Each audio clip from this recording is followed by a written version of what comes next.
But so let's jump to societal structure. How's that sound? It's not very it's interesting, but it's not that big. So they're typically... Well, it actually is huge. It's the oldest civilization ever. It's just how much do we know about it is the real case. That's the thing. We probably don't really know jack crap about it. But what the D&D lore gives us, okay, is they are typically loners in their society. Yes. But now they are. And that's just because there's not a lot of them. Yeah. And on that point, sorry. There's not a lot of them, so they're rare. But also, you'd think, oh, they're really smart. They'll team up. They have this big hubris. They're very egotistical. They believe themselves to be the superior beings. So they actually don't believe other Aboleths should ever need help, and they don't believe that they should need help. They think if you're not capable of handling yourself, you don't deserve to live. So actually, they don't think other Aboleths are like, oh, you're not as good as me. You're like, oh, you don't need help. You're an Aboleth. You're an Aboleth. Yeah. If you don't you need my help, you're a disgrace to the Aboleths. That is actually a new one. Most of the time, it's like, oh, I'm better than you because I am. But like this time, you're like, oh, you don't need help. You're an Aboleth. You're good. Yeah, you're fine. You're fine. That's true. It's like the opposite reason. Yeah. But they're typically loners because of that reason. But they do have a kids, and you're thinking like, do two Aboleths coming together have a kid? No, they're freaking plants. I mean, they very much. Well, they're not plant. Well, they got both. They got They got the male genitalia and they got the female genitalia. They are hermaphroditic. That's the official scientific name. So they commit sins in the dark by themselves. No wonder why the gods hate them so much. Fish, I mean, there's tons of fish that reproduce sexually, right? They do not. And this probably is linked to kind of just how they pass on their memories. Wait, maybe they, like, actually reproduce like fish. They, like, lay eggs? No, they don't. They reproduce asexually. They lay their own eggs, fertilize their own eggs, and will parent their own eggs. They do everything themselves. Yeah, so basically when the baby is born, he wakes up, knows freaking everything that the parent does. Yep. So no school for them. Yeah, they're automatically an adult at birth. And they're like, oh, hey, Dad, let's try to take over the world, but I need some help to, grow big because my body is quite small. But my brain power is the same as you. And the dad's like, yes, son. Why don't we sit here for 10 years and... well, they will eventually break, like they'll leave the nest, so to say, because they think that they're fully capable of being on their own. But a baby Aboleth, quote unquote baby, will typically stay with their parent up to a year, and then will branch off and be like, all right. I thought it was 10 years. I got 10 years. Okay, well. 10-year-old Aboleth. What? So that means when you talk to a baby, he's like, he's like a full-fledged adult. It's like, what up, bro? It's like, why are you tiny? Yeah, I'm a baby. I'm freaking like 3 days old. I just imagine like a baby Aboleth. You try to like talk to her, he's like, bro, what do you want? Like, I'm imagining a baby human like that. Like a baby pops out and he's like, baby. What the heck is going on in here? Yeah, literally, that's what happens with Aboleths. Why is my mom screaming? It's like, what's called birth. Oh, right. Oh, yeah. Forgot about that one. I'm a male, sorry. Yeah. Yeah, but so basically there is actually apparently in the lore in the deep far realm, or close to the far realm, poof, there was once a tower. I forget what it was called, some giant freaking... They had civilizations all over. They literally took over the world. Like, they had civilizations. Apparently that's where the original Aboleth lives. Is this big random tower in the middle of nowhere. And he's there with like a bunch of other Aboleths, so they just think hard. And stuff happens. We don't actually... okay. So their society is like ancient. So there's so many secrets to how their society works that aren't really secrets. They're just... We don't even understand them. Like, they're so beyond us that we don't understand them. And this is actually linked to the fact that they are... immortal. Yep. Another OP thing about them. They are immortal. They never die unless they are diseased or violence is ensued on them. I mean, you can't really kill them, too. Like I heard... You can. Sometimes they die, but they're just... They got such a big brain that they're just reborn again. That's true. If you kill one, quote-unquote... They'll just... Doing a lot of quotes here. Come back. They manifest themselves again on the elemental plane of water. That's stupid. So they have this connection to that elemental plane that... So you cannot kill them. The same one will come back as like, hey, Yeah, so I remember. Every Aboleth that does something, all the other ones would remember? The Aboleths have the memory of all the ancestors. So not necessarily all the other Aboleths, just all the ancestors of that Aboleth. And then also anything they've consumed. And then obviously their own personal experiences that they've had. Right? Like if you have a baby, that baby doesn't know what you do 10 days later because it's later. Does that make sense? So like they do all have unique information, but they share this core. So technically they can go to school. True, yeah. An Aboleth could come back and say, "This is what I found, everyone," or you could just eat me and find out. But obviously they're not going to do that. Yeah. Well, speaking of talking, they do have a language. Deep voice. Yeah, they speak deep speech. Is that what you said that? But they have like their own language besides that. It's very hard to communicate because they use all their freaking mouths. Like it's a bunch of gurgling and sounds, and if you have one mouth, you're like not capable of doing it. So basically, kids, grab a spell, put a bunch of freaking mouths on yourself, and you can talk to them. Perhaps. And so Aboleths, as you mentioned in the basics, can have lots of like varying numbers of mouths. And in terms of their society, which is what we're talking about, the more mouths they have typically is they're gifted. They're gifted. The more scholarly they are. It's like how profound are you? So those are the ones that like go to college. They like yes. They delve into the depths of like atomic energy. Oh no, Aboleth science, and then they have a family with themselves, and they have kids. Yes. Those kids know what they know, but the kids are salty because they don't have... Well, actually, no, they would have the same amount of mouths as the parent, right? I don't know. Probably not. Okay. Sad. Okay. But so their society, again, is ancient, and it's this fallen society, so there's ruins of it you can find in the deep ocean. As the DM, you can make some awesome environments around this. And who knows what treasures lie within those ruins. Probably not good ones. No, definitely good. Remember, these Aboleths are not stupid. Like, if they see something valuable, that's mine now. And they're going to keep it for their own uses. But, like, do you think there would be money down there? Maybe not money, but they have no use for money. It'd be more like magical items. Like, very good ones. Like, ancient magical items that are, like, insanely powerful. Here's the helmet that makes you big brain like the Aboleth. Yeah, and they might not have a use for it. They just know how powerful it is and just want to have it. Thank you. I want that because I can. And I won't let anyone else touch it. Yeah. Yeah. Okay, but so even though it's a fallen society, a little bit about what their society was like is they would have these giant cities and they would kind of be in groups called broods. So they're not families, but they are like social groups. And these broods would typically be ruled by an overseer. And if you look at earlier editions, there's actually like stat blocks for overseers versus like the basic ones. So it's kind of like the Minecraft like guardians. And, like, yeah, it is kind of like that, where you have this hierarchy. And in terms of their society, they had no religion, no gods for obvious reasons because they predated the gods and they don't respect the gods whatsoever because they were there when the gods were born. So it's like we know what you are and there's nothing special about you. The gods are like, you're just a little salty. Ha ha. And then the Aboleths are just like, we know who the heck. It's like, shh. The gods are like, shh, they don't. Yeah. So the Aboleths have no respect for gods. They don't deal with religion at all. But they do have a reverence for these beings called the Elder Evils.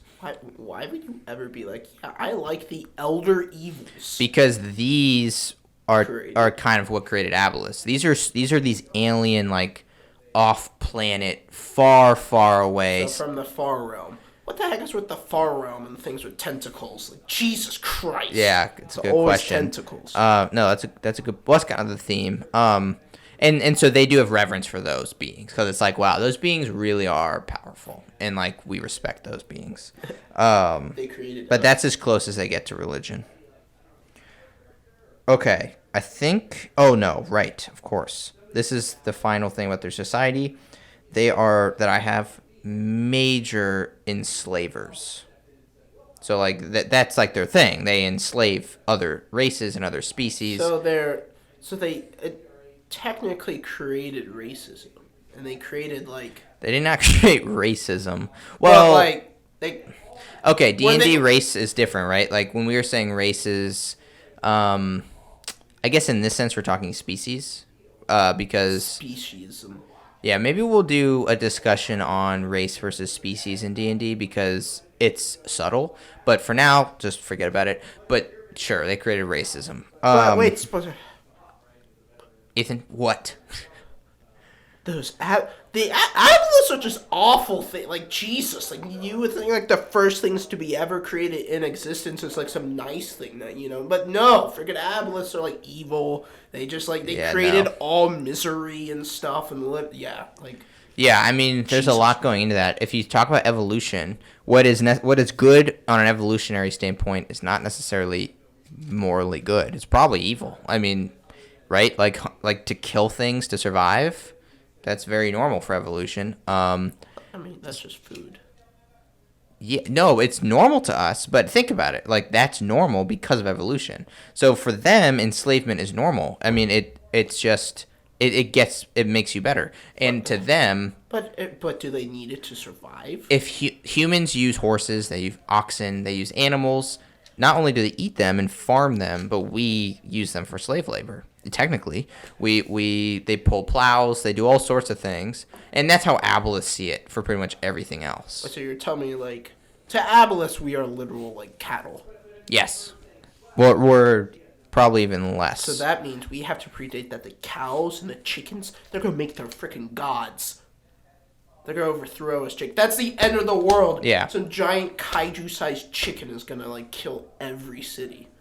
Just overthrow us. They see other species. This is the word that is used in the monster manual and in the lore. They see other species as startup races. It's these races that don't really have any They don't deserve to be here. Like the Aboleths have been here forever. These races are trying to take over, but it's like, no, we don't respect you. Like you are not as sophisticated as us. You are not immortal, so like you're just ants. Like we live forever and you die. What the heck? Like, but it's cool to die. We get to go to other place while you losers get to get stuck in like the water. That's a comeback to Aboleth. Say, oh, you can die. It's like, a comeback. Well, frick you. You can just stay in the water. That's all you do is just stay in the water. You just think. That's all you guys do. You guys are boring. You guys. And then the Aboleths will be like, all right, come here and let me kill you. Do it. Why are you scared? Do it, boy. I'm level 15. Yeah, so Aboleths just on so many levels see species as lesser and have really no respect for them. There's no Kantianism in their mind. They're just buttholes, man. They're just mean buttholes. And they think they're all good. They're like playing Call of Duty with you, and when you smack them in Call of Duty, they get all salty and stuff like that, dude. Man, they just think they're so privileged. Definitely would be a sore loser. They think they're so cool. They got Aboleth privilege, man. So stupid. They think they're... God, I hate Aboleths. Yeah, no, you should hate Aboleths. But, they're freaking awful. So in terms of their society, a lot of their responsibilities would be to just go out and bring back slaves. Because they would use the slaves for all sorts of things, including just pleasure. Like, they would just be cruel to them and like it. And laugh at them and stuff like that. I feel like gurgle humans at them. Are kind of the same, too. Like, if you grab, like, a bunch of ants. I was sadistic. Well, kids are different. Their brains aren't developed fully, so they can be kind of evil at times. They don't have empathy. Like, perhaps empathy has not been developed. Aboleths, no empathy whatsoever. Makes sense. Yeah. So that's their society. It's not one you would want to find yourself in. And if you did find yourself in it, you would be a slave. But thankfully, it is in ruins. But that doesn't mean Aboleths. You still won't encounter the dangers. The Aboleths still survive. But the gods are still there. Yeah, that doesn't mean the gods are watching. But what happens if the gods make their gods? What? Like, technically how D&D religion works is, like, if you believe in something so much, that becomes, like, a deity. So what happens if, like, the gods made a deity of their own? Which yeah, that has nothing to do with Aboleths. There's actually a dude called Io. He's like the god of gods, and he was there too. How does this relate to Aboleths? It doesn't. Well, he was there with Aboleths too. Like he was like the homie. I don't know about that. I don't know. Yeah, I don't think so. I would think Aboleths are just salty and they're stupid. I don't know about the IO, so let's move on. Okay. I mean, this is a giant top. We're already an hour in, and so, like, we can't ramble here. Like, we have to, like, when you speak, let's speak about rambled, Aboleths. All right. No, only about Aboleths. So, enemies and allies. They hate everything but themselves.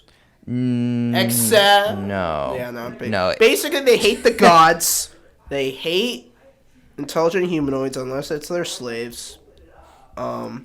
The only thing that they can sort of team up with is other Aboleths, and interestingly, mind flayers. They do not team up with mind flayers. They actually fear mind flayers. They do not fear them. Yeah, they do. Fear is not the right word, and this is extremely specific in the lore. They are unsettled by them. Well, isn't that sort of like... Because Aboleths don't fear things. They don't really get scared. Like, they may leave out of self-preservation, but they're not like, no, they don't fear things. They look at things and they're like, I know what you are. I know what you are. I know what you are. And then they look at the mind flare and they're like, what the heck? Like, I don't remember that. Like they have perfect memories, right? So the fact that they don't remember the origin of mind flares is unsettling. They're like, wait, what? They're like, what the heck are you? What? Yeah, and mind flares have this... They have a very powerful... They're very similar. They have this powerful psychic ability. And so mind flares are like, what? Like, you're kind of like us, but we don't remember you, and we remember everything. What the heck are you? Yeah, but they don't fear them. They're not scared. Aboleths believe they are superior. Well, I mean, fear is kind of like... It's broad. Like, you could be like, I don't like, what the heck? Like humans fear things that, like, in every movie when it has sad Bumblebee, that Bumblebee movie, humans always, like, kill, like, the monster, like King Kong. Like, we're not, like, scared, like, oh, run for your lives. We're like, we got to destroy this thing. We don't know what it is. Humans fear the unknown. Sure, so but Aboleths are not humans. But it's the same context. I feel like Aboleths fear the unknown. Aboleths are too narcissistic and too, like, they have too much hubris to fear anything. Because they're like, we are the best. But even if you're physically stronger than us, we will take over your mind. And if you're not physically stronger than us, we'll eat you. But what happens? Like, so you have to be better on us on both mind and body level. Like, if a mind flare comes into the Aboleth realm, Aboleth wins, right? The mind flare can't just start swimming. You know what I mean? So they're not scared. But what if you are better than him, mind and physically? Good question. I feel like the Aboleth would just be like, frick you. Salty. They would just be like, that's powerful, I'm not going to go near it. But they're not going to, like, accept that they're scared. They wouldn't admit it. You know what I mean? Yeah, but basically they're unsettled from mind flares because they don't remember where they came from. Yeah. Which sort of means mind flares are time travelers, guys. Yeah, we'll save this for the mind flare episode because this is a very interesting thing. But yeah, mind flares are basically Aboleths kind of don't like everything else but themselves. But then they're like, "Oh, I hate you. What the hell is this thing?" Exactly. Yeah, that's Aboleths. Like, what the? That's Aboleths. Yeah. Okay. So that's Aboleths, and just like I was saying it. The one of the reasons they don't actually know what a mind flare is linked to the idea that mind flares are traveling through time opposite. So their origin is actually at the end of our time. So Aboleths started at the end of the mind flares time. So time is just on opposite lanes for mind flares. But we're not getting into it. So why is it always no questions. We're not getting into it. It's always freaking tentacles with time. Yeah, well, it's the Cthulhu stuff. Okay. So they are unsettled by mind flares. That's what they are for mind flayers. Not a big deal. They hate upstart races, as we talked about, and will kill / use them without question. Like, they have no empathy or value put into them, other than their utility. They only see. They don't see the upstart races as real beings in, like, a capital B sense because the gods created them. They're they're just creations, right? They didn't come out on their own. The gods created them, so they don't respect them. Golems to aboleths. Technically we're golems to aboleths. Like we're right. constructs. Yeah, sort of like that. So technically, like a construct to aboleth is like, what? You really tried to attempt to do what we did? Look at that thing. It's horrible. They make fun of the guy who created the golem. True. Right. You could go many levels down, I guess. Yeah. Okay. So in terms of how they react with other things, so they hate upstart races, they hate the gods for destroying their society, as we talked about. And so they'll take anything as a slave. They don't care. And when they take something as a slave, it's called an Aboleth servitor, or you could just call it a minion. But some creatures actually worship the Aboleths without any need to be enslaved. Like they just look at the Aboleth and they're like, "Oh wow, you are superior. We worship you." And you mentioned the prime example of who does that. The fish dudes? Yeah, the Kuatoa. The Kuatoa. But the Kuatoa, they can just make it through God. And poof, that God exists. Yeah, I mean, that's a big exaggeration. We'll get into them when we get... have the most broken power ever, and they're stupid. We'll get into them when we get into them, but yeah, they're like... It makes sense that they worship the Aboleths because they worship all sorts of stuff. Like, they're just highly worshippers, big worshippers. So the Aboleths can toss them around no problem, and the Kuatoa will listen because they're like, oh, whatever you say, you know. So the Kuatoa are like the mega simps of everything. Sure, but this is not the Kuatoa episode, so we will not speak about them anymore. Done. Okay. But they have a very good relationship with Aboleths, if you can call being a slave good. But they do it on their own accord. They worship the Aboleths. So do like the Aboleths like still like make them torture themselves and like kill them? The good question. And no, they probably just use them for whatever. Okay. I mean, they very much could. They definitely are not nice to them, but they may be a little less hateful. I could see, but that's just speculation. Who knows? I have no idea. Interesting. Yeah. Do you have anything else? Do you have any other relationships? I kind of had one. So, like, you probably don't really understand the vast hatred of them and the gods. Like, they literally hate them so much. Like, it's unbelievable how much they hate them. And they literally, like, just want the gods to be tortured. They want to enslave the gods. Like, because the gods destroyed their world. The gods destroyed their civilization. Yeah, so they are mega angry. So if you're ever DMing us, we'll just talk about how freaking angry they are at the gods. Like, oh, you're a cleric? Frick your god. Isn't that cool? Yeah, that's true. And they might be able to discern what god your cleric is pledged for, if that even is a cleric thing. If you're a warlock, they definitely be like, your patron, stupid. You're a slave to your patron. Yeah. Okay, but my final thought, overview of enemies and allies is they basically see everything else, all their species and races, as anthills on a beach. And so, like, you can, to an anthill is super complex, right? Super intricate. It's this big civilization of ants. And